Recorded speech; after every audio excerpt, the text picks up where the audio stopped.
نيو جيرسي عفوا ضاحيه نيويورك بالولايات المتحده الامريكيه. بينغري سكول هذا هو المقر اللي غادي يحتضن تدريب اسود الاطلس استعدادا للمونديال الامريكي. سي بدر الدين، بينغري سكول صراحه هو مقر تدريب من المستوى العالي اختصاصه الجامعه الملكيه المغربيه لكره القدم باش توفر سي محمد وهبي افضل الظروف باش يتدرب الفريق الوطني. كان اعتقد بيئه مثاليه. انا يعني كان عندي واحد شويه ديال الفضول ودخلت كنبحث في الفضول الصحفي. طبعا الفضول الصحفي.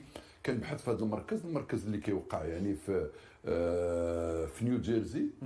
اولا قريب من الملعب اللي غادي يلعبوا فيه المباراه الاولى. نذكروا بانه هذا غادي يكون مقر التدريبات.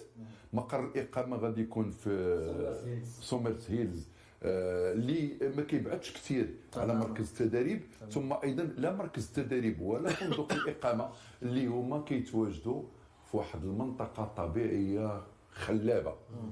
يعني شوف، لما كتبحث لاي منتخب على مكان مثالي باش يهيئ لمسابقه من قيمه كاس العالم، ما يمكنش توجد افضل من هذا الشيء اللي وجدته الجامعه. نعم.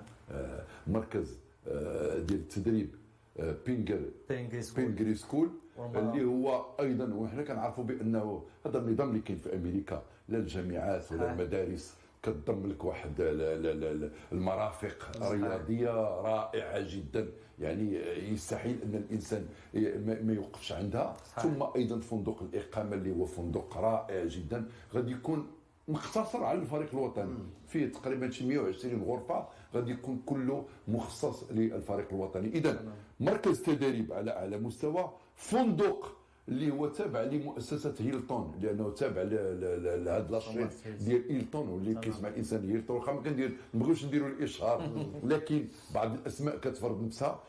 اذا فندق اقامه من نوع من المستوى الرفيع، ايضا مركز تدريب من المستوى الرفيع، قربهم من الملعب الاول اللي غادي يلعب فيه الفريق الوطني. نذكروا بان هذه غتكون كاين صدر الدين في نيو جيرسي. نذكروا بان هذا مقر اقامه غادي يبقى فيه الفريق الوطني. علاش؟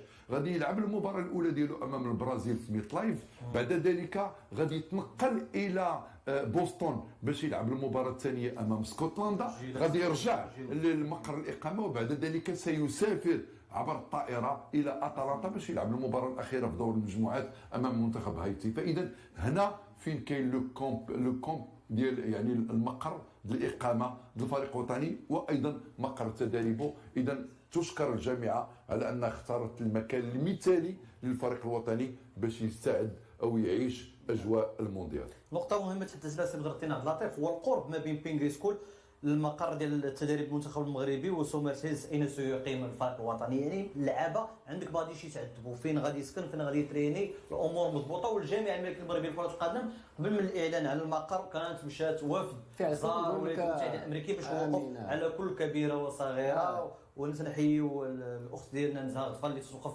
على اللوجيستيك داخل الجامعه الملكيه المغربيه لكره القدم باش تلبي طموحات ديال الناخب الوطني. بالفعل امير دارت واحد الخطوه استباقيه، وكنا تحدثنا على بان كاينه واحد اللجنه اللي كانت زارت الولايات المتحده الامريكيه باش انها تدرس يعني المقر ديال الاقامه من جميع يعني جميع المستويات باش ان تكون هناك واحد الاقامه مريحه. هنا كنعرفوا يعني الولايات المتحده الامريكيه يعني بالصخب ديالها وبالطريقه باش كيعيشوا وبالجماهير، يعني راه ماشي قطر ولا يعني الولايات المتحده راه فيها جميع الاجناس ويعني عائله يعني بالسكر، وبالتالي فلا بد كان تكون لك واحد العين تاقيه باش ان تختار المكان الجيد. وهذا الشيء ماشي غريب يعني الحمد لله اللي منذ حنا كنعرفوا يعني المشاركات ديال المنتخب الوطني المغربي الا نشوفها شوف صوره يعني منطقه بحال منطقه خضراء معزوله يعني عطيك جميع اسباب الراحه.